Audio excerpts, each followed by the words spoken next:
Hello and welcome to another audio analysis. In today's video we're taking a look at the latest track by the American metal band Avenged Sevenfold titled Nobody. This song will be featuring on their 8th studio album in the form of Life Is But a Dream, which comes out on June 2nd. It is also the band's first album in 7 years. It's been quite some time since we last heard a full album from them. They have been releasing some EPs after they contributed some songs to the Zombies maps of Call of Duty and a couple of other things that they did work on, but apart from that it has been relatively quiet from the band, so certainly great to see them making a return to committing to a full album. So will this track fill everybody with cheer or be a song that nobody wants to hear? Let's take a look at exactly how it sounds.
Okay, this is definitely not what I was expecting to be hearing from the band. This certainly sounds very different to what I'm used to. I was expecting much more aggressive tones out of M Shadows. He feels like he's slightly restricted, or he's not got as much bite in the vocals as we are used to hearing from him.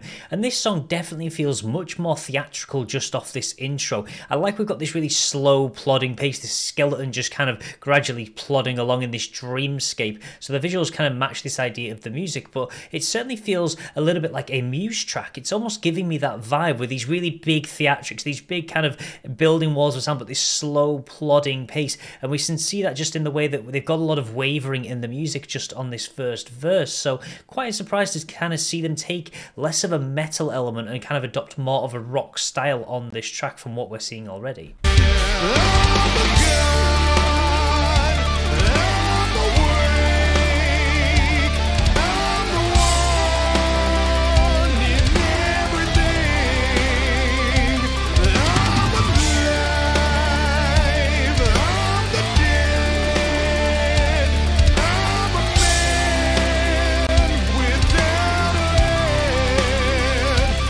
Okay, we're starting to see from some of these lyrics this idea of I'm a god, I'm awake. This idea of being in a world that's being destroyed around you. Certainly this idea of the end of the world and this kind of god character that's really just kind of above everybody else. I'm alive, I'm the dead, I'm a man without a head. So tying with a lot of fables as well, possibly the headless horseman or something like that. And it's just this idea of being nobody almost. This person that's alive, neither alive nor dead. It feels like a little bit of a riddle in some of the lyrics that we have got, even just in that first verse. So that lyrics such as I am the sun, I am the center of the universe. So there's lots going on here, and we're seeing this through the visuals, and they're very smart, by the way. I mean, stop motion animation is quite difficult at the best of times, but to actually do it for an Avenged Sevenfold song for 6 minutes is certainly very impressive. The amount of time that you have to invest in this, but I'm certainly not getting the real big strong pull I was expecting from this track so far. It certainly just feels a bit more like it's an actual story, which is really good, but it's almost, I'm hoping it's going to have a bit of a slow build into a sort of a bigger crescendo, a bigger ending, because at the moment it just feels like they're really trying to set a scene.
started again, beyond death and born on the wind. I am the sun, I am the sun, yeah. Okay, this is definitely kind of mixing a lot of different things up with the actual lyrics. We're kind of getting this sense of equilibrium, a lot of things that really compare that are complete polar opposites. I'm alive, I'm dead. We're also seeing some of the lyrics, breathe in silence, ebb and flow. We're seeing a lot of comparatives and almost kind of that kind of contradict each other. Blur on the spectrum in light and dark. You've got a lot of things really being brought in about this idea of balance. Almost like there's no balance to it. This idea of I'm nobody, but I'm also everybody. So I kind of don't really know where this song's going. It could kind of shoot off into a lot of different directions. I mean, they keep tying back to this lyric, I am the sun, so it almost feels like this idea of being centered and everything revolves around you, kind of you're the middle of the spectrum almost. But I feel like they're kind of trying to tie in with different ideas, the idea of maybe the end of the world as the visuals are really showing, but it's not really as cohesive as I would expect to hear from an Avenged Sevenfold track.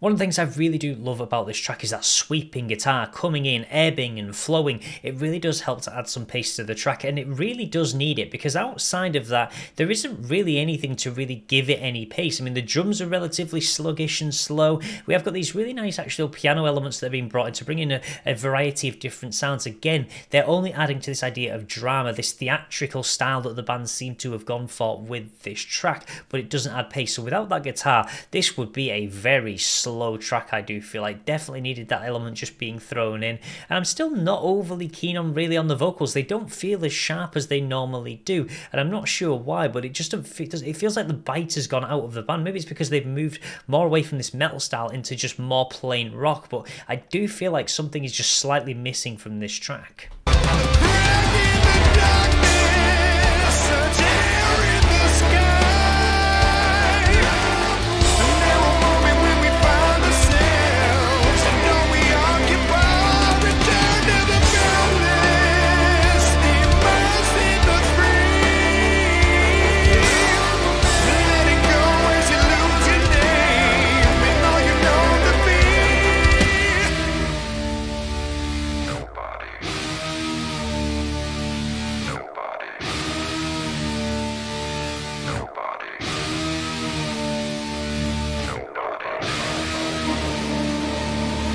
Okay, now we're seeing more in the visuals and as well through the lyrics. This idea, it almost feels like Purgatory at times, like you're stuck in this middle ground. Again, you've got heaven and hell, these two comparatives either side of you, and it's something they keep throwing in. Life, death, ebb, flow. There's constantly just being used throughout almost every verse and throughout the chorus as well. And we keep going back to this idea of the sun, the idea of the universe. We're getting a lot of that in the visuals as well. So it does certainly feel like the world is almost fake around you. And again, that's being shown through the visuals.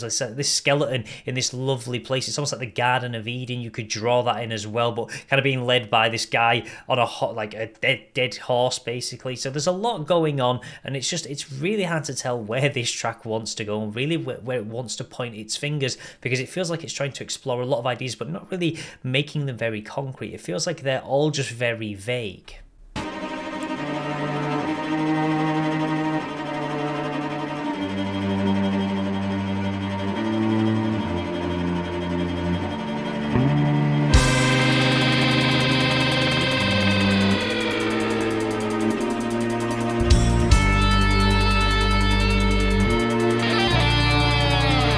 Okay, we are getting more things shown through the visuals here, because this idea of he's kind of entered this paradise, this idea of barcodes, everything's fake, it's all an illusion, almost this idea of this existential potential crisis that seems to be going on. And it's certainly something that we have seen throughout a lot of music over the years, a lot of ideas that have really been thrown in. It's certainly very apocalyptical, dystopian as well. So lots of really different elements that you really can continue to draw on for this particular track.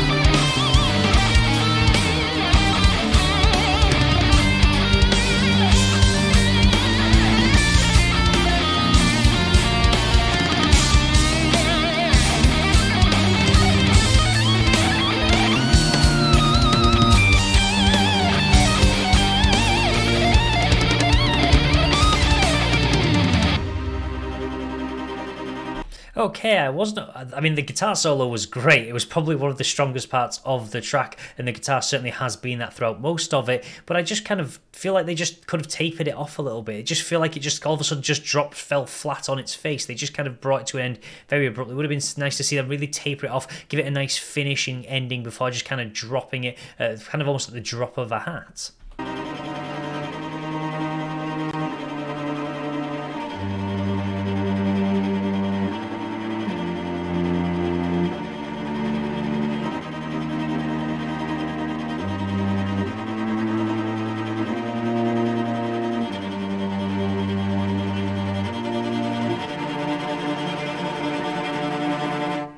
Okay, that is definitely not what I was expecting to hear from some new music from Avenged Sevenfold. There were a couple of elements that I really did enjoy. I did slightly like this theatrical style they've gone for. It is definitely a story that is being told. This idea, which we finally kind of got to the resolution of at the end, this idea of this no adio, kind of goodbye, led to Purgatory, led through a world that is destroying itself, kind of going into what they believe is heaven, but it turns out to be fake. But again, it still kind of feels a little bit vague. It might be kind of because the song is going to be part of a larger concept album with the new album, but at the moment it's really hard to tell. But this is definitely a track I feel is going to divide fans. This isn't the metal side of Avenged Sevenfold. It doesn't have that bite, that aggression that we've seen in previous tracks. Even songs such as Backcountry, Nightmare, you name it, most of them have had this really strong kind of aggressive in-your-face sound that come from M Shadows. It's something he's always done, but this definitely feels a little bit restrained. It does feel like they've kind of dived more into the rock elements, and again, I keep just getting this feeling of Muse. They've kind of copied a lot of the things they do, using lots of different instruments, the violin, really making use of the piano as well to build some atmosphere, build some drama, and try and tell a story, which they have done with this track. But as a standalone single, it doesn't really kind of feel like it completely fits what it's aiming to do. It does feel leaving you a little bit vague, and I think that's also possibly because it's a completely new thing for the band. It's not something many fans will probably be expecting, and can certainly catch you off guard, as it certainly did for me. So overall, it may possibly be a bit of a track that you need to listen to a few times and it will grow on you. It's certainly very different. We did still get some guitar solos. Really, that sweeping guitar really was kind of the best part about this track. I do feel like the vocals were a little bit underwhelming at times, just again missing that bite, but the guitar work was fantastic. It was really good. I mean, the drums did their job. They basically just add this slow, plodding, kind of constant pace to the track. They didn't really get to play around too much though. I would have possibly liked to have seen more, because I know that the band can put on some beautiful instrumental solos with a lot more from the instrumentation outside of the guitar, so that was possibly lacking a little bit as well. So that will be everything for today's video, but please let me know your thoughts about this track in the comment section below. I'm really curious to hear, especially from some long-time Avenged Sevenfold fans. How do you feel about this track? Do you kind of like this change up in style to this kind of more dramatic, atmospheric song? Do you wish they'd kind of kept in a lot of the elements that the band are very much known for? Please do just let me know. And as always, if you want to see more content like this, then please do feel free to subscribe, and I will see you in the next audio analysis.